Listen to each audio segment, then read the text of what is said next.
Bonjour à tous et à toutes et bienvenue sur la chaîne Reflet de Lune, j'espère que vous allez bien. Merci pour votre présence aujourd'hui. On se retrouve pour le tirage relationnel et sentimental du mois d'août 2024 pour le signe du Bélier. Soleil, ascendant, Lune ou Vénus en Bélier. Alors je m'appuie pour cette guidance sur des éléments de la guidance générale et je vais approfondir avec des tarots et des oracles pour vous délivrer les messages que vous avez à recevoir. Cette guidance, elle peut vous parler sur le plan relationnel, mais également sur le plan sentimental, que vous soyez en couple, célibataire ou dans une situation compliquée, difficile. Et puis sur le relationnel, ça peut être du pro, du familial, de l'amical également. Alors, votre arcane majeur du mois, les béliers, c'est l'univers, c'est le monde. Ce monde qui nous parle de complétude, qui nous parle aussi pour certains de prendre son indépendance vis-à-vis d'une relation toxique. On est dans une notion d'abondance et de fertilité qui est très positive déjà à titre personnel. Et vous avez de belles cartes sur les 3 maisons qui concernent le relationnel et le sentimental, de très belles énergies. Donc déjà, moi, ce que je ressens, c'est que vous êtes dans votre complétude, vous allez de plus en plus vers votre compréhension intérieure, vers un sentiment d'alignement. Ça, c'est très positif et je pense que ça va rejaillir positivement, en fait, sur votre relationnel, sur votre vie sentimentale. Alors, dans l'entourage proche, ici, on voit que vous avancez petit à petit, il y a des choses qui se construisent. Je pense qu'il y a une notion de s'apporter mutuellement quelque chose. Il y a une notion d'entraide là qui apparaît. On est sur des relations très concrètes. Alors peut-être que c'est des collaborations au travail, c'est une notion de peut-être de se soutenir mutuellement quand il y a besoin, de se donner des coups de main.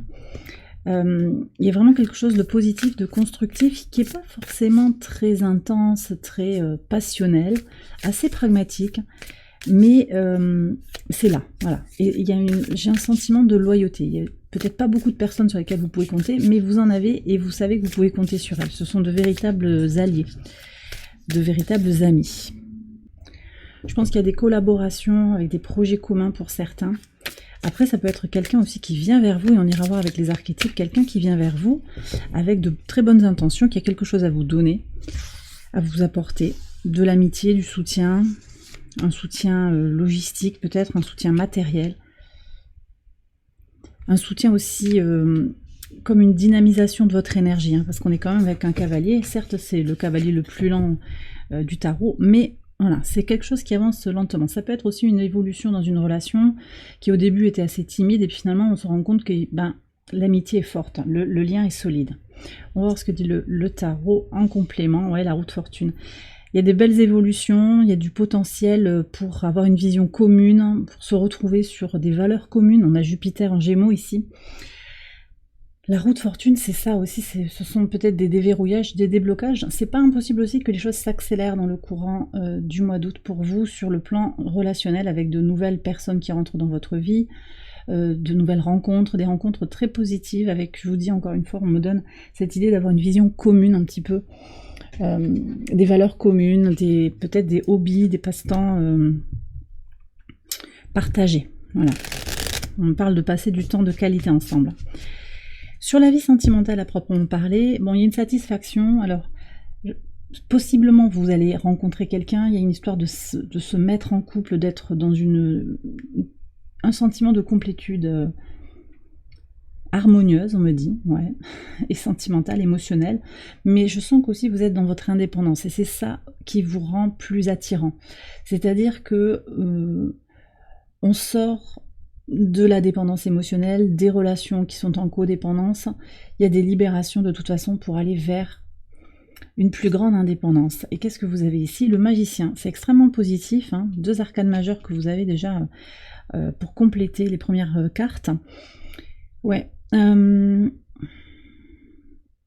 y a un potentiel ici, alors pour une nouvelle relation, une renaissance dans une relation existante, très positif, toujours basé sur d'une communication intéressante, il y a des valeurs communes, une réflexion commune, une bonne entente intellectuelle, c'est très positif. Et puis on me dit aussi que vous avez les clés en main pour aller faire cette rencontre, pour peut-être aussi pour travailler sur vous-même, pour prendre soin de vous, pour vous sentir bien et sortir de votre bulle, quelque part, pour aller à la rencontre de quelqu'un. Donc il y a manifestement une personne ici qui vient, on va aller voir les archétypes après.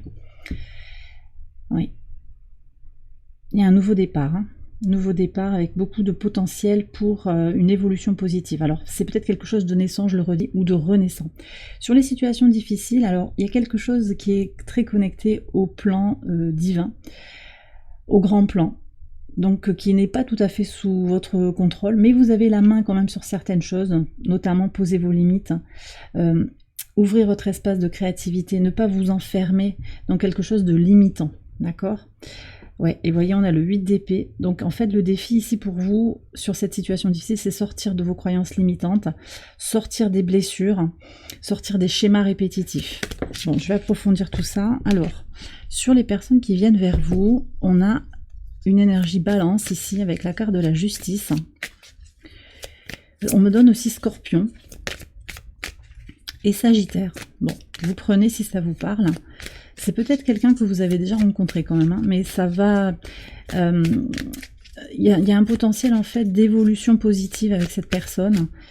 Voilà, peut-être quelque chose qui va se transformer en une relation sentimentale qui était peut-être juste au départ une amitié. On boit des cafés ensemble, on discute, hein, et on se rend compte que ça matche bien. Il y a une histoire de chercher son équilibre. Si j'ai quelqu'un qui cherche son équilibre avec vous, qui a envie, qui se sent attiré par vous, qui a envie de trouver en fait un compromis avec vous. Voilà ce que je ressens. Qu'est-ce qu'on a encore comme... Alors, 6 de coupe. J'ai encore l'énergie du Scorpion ici. On peut avoir Poisson et Cancer aussi. Roi de denier.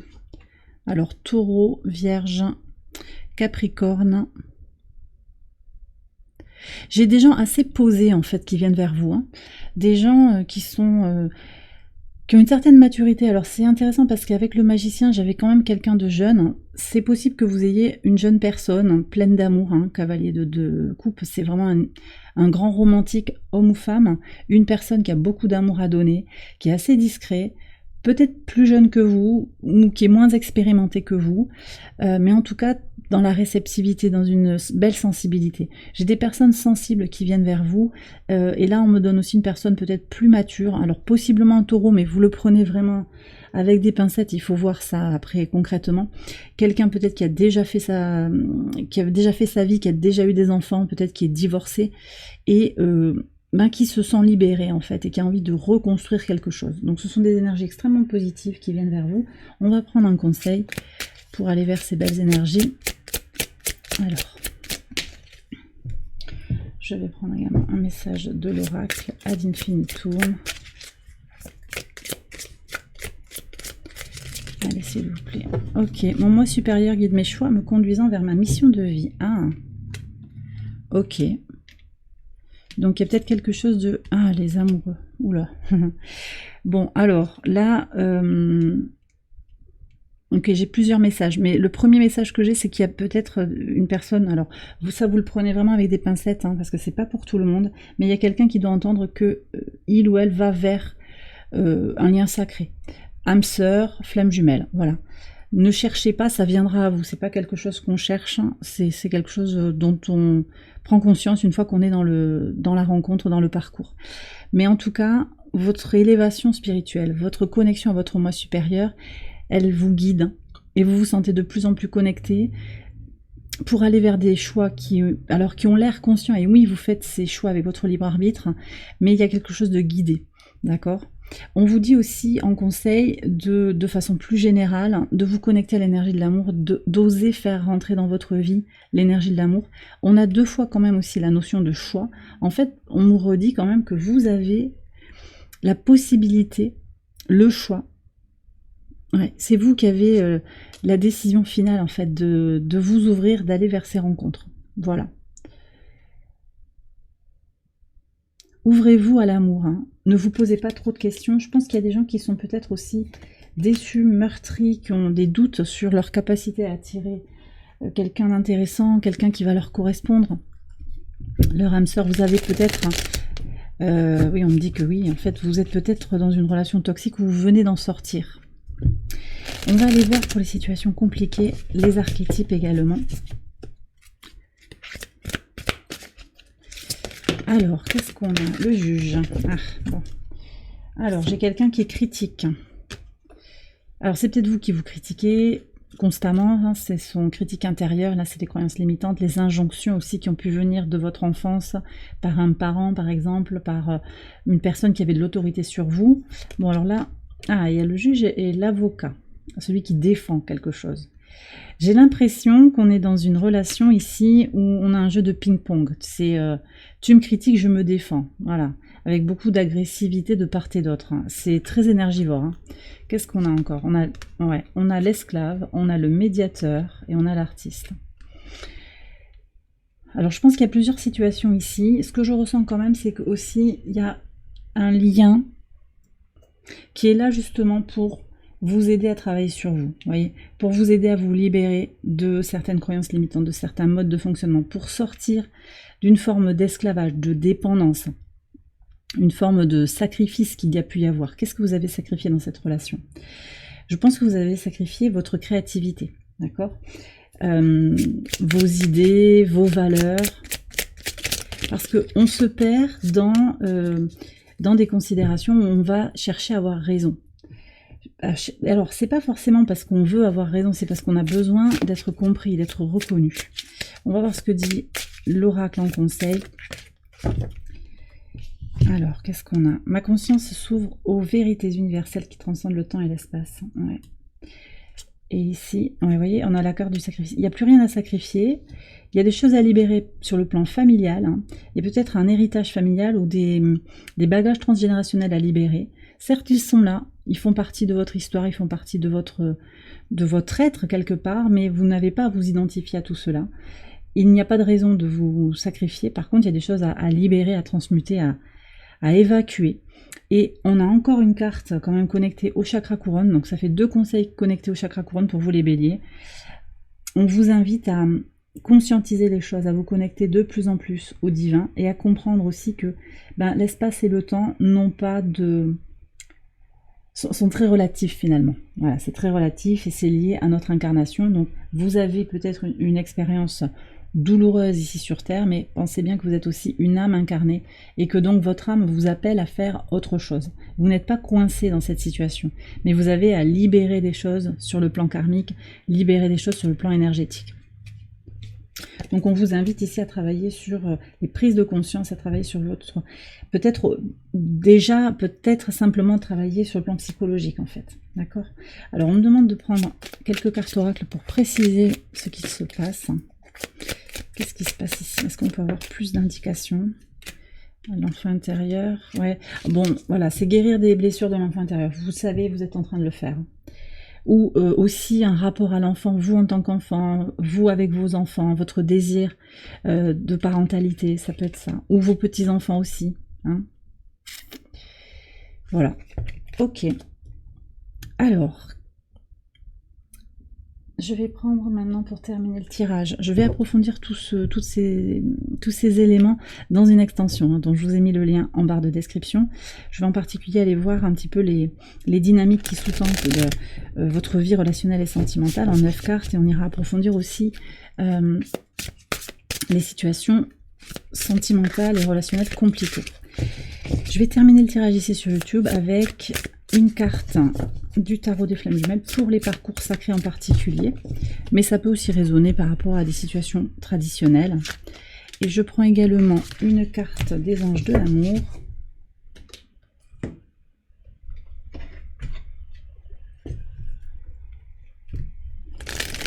Allez, pour les béliers s'il vous plaît. Au 2024, sentimental et relationnel. Alors, qu'est-ce que vous avez?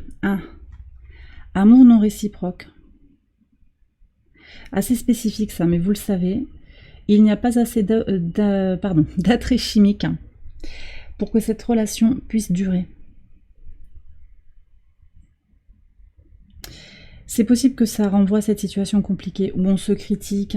Est-ce que cette personne, elle s'aime déjà? Voilà. Mais ça, c'est pas votre job. Hein. Là, on avait le pendu tout à l'heure. C'est pas votre job de transmuter à la place de l'autre. Hein. Si l'autre ne s'aime pas et qu'il vous renvoie une image dégradée de vous-même, qu'il n'arrive pas à vous aimer, c'est pas vous en fait. C'est pas vous. Déjà, cette personne ne s'aime pas. Hein. Ok, et sur les liens sacrés, on a la patience. Alors aussi, même de façon générale, on vous appelle à la patience. Prenez le temps, on a eu quand même 2 énergies liées au divin, le chakra couronne 2 fois. Je pense qu'il y a quelque chose qui viendra en son temps, voyez. Mais je vois de belles évolutions déjà avec le tarot, mais pour des concrétisations vraiment sur du solide, c'est possible qu'il faille encore continuer de bouger. Vous aurez la tour encore en septembre qui va faire bouger encore les lignes. Ça ne veut pas dire qu'il n'y a pas de rencontre, ça ne veut pas dire qu'il n'y a pas de concrétisation, mais pour avancer réellement sur du durable, votre patience est mise à l'épreuve quelque part, d'accord? Donc travaillez sur votre résilience, sur votre patience. On m'indique qu'il faut que je prenne un message ici de l'oracle. Qu'est-ce que vous avez à entendre, les béliers? Alors, on a 2 messages. Ok. Mes passions et mes désirs créatifs sont dignes d'être poursuivis. Donc déjà, on vous indique aussi que en attendant de rencontrer, ce n'était pas la bonne personne, elle n'est pas prête. Vous pouvez l'attendre si vous voulez. Ok, pourquoi pas. Mais l'attendre sans rien faire, je crois que l'oracle, il vous dit autre chose. Vous méritez des expériences riches et joyeuses de la vie, et on vous dit ici que votre cœur est ouvert aux expériences riches et joyeuses de la vie. Vous avez l'énergie de Jupiter associée à Vénus. On a Vénus, alors Vénus en Lion jusqu'au 5, puis en Balance le 29, alors elle vient à l'opposé de votre signe. Elle va venir vous questionner sur tout ce qui est apaisement et harmonie. En tout cas, tout début du mois, Vénus en Lion, elle va vous être très très favorable. Mais aussi Jupiter en Gémeaux, qui aide à dynamiser, à ouvrir un espace grandissant dans le relationnel, donc pour de nouvelles rencontres. En fait, le conseil ici, c'est vraiment de vous ouvrir à ce désir au côté pétillant de la vie, quoi. Vous voyez ? Ne restez pas dans des situations qui ne vous nourrissent pas, qui vous coûtent, qui vous pèsent en fait. Voilà. Et aussi, le temps que vous avez, au lieu de vous inquiéter peut-être, ou d'être en colère, hein, ou de ne pas vous sentir bien, d'avoir des émotions qui ne vous conviennent pas, on vous invite aussi à vous focaliser sur vos projets, en particulier vos projets créatifs. Mes passions et mes désirs créatifs sont dignes d'être poursuivis. Ne laissez personne abaisser votre lumière, d'accord ? Ternir votre lumière, briller de mille feux au travers de votre créativité. Et vous pouvez utiliser le temps que vous avez à votre disposition si vous voyez qu'il n'y a pas d'évolution satisfaisante sur le plan sentimental, même si c'est pas complètement ce que j'ai reçu, hein, je vois qu'il y a des avancées, mais s'il y a des retards, utilisez à chaque fois ce temps pour travailler sur vous, vos projets, et tout ce qui vous nourrit en fait, voilà, aller voir vos amis peut-être, faire des choses qui vous font plaisir, plutôt que d'attendre après quelqu'un qui n'est pas disponible, qui n'est pas prêt, etc. D'accord ? Alors je range ça. Ben, j'ai terminé le tirage, hein. J'ai terminé votre tirage les béliers, j'espère qu'il vous a éclairé. Je vous invite à liker la vidéo, tout ça, vous pouvez aller voir les autres vidéos de cette série. Je vous souhaite un excellent mois d'août, je vous embrasse bien fort et je vous dis à très bientôt pour les prochaines vidéos. Bye bye.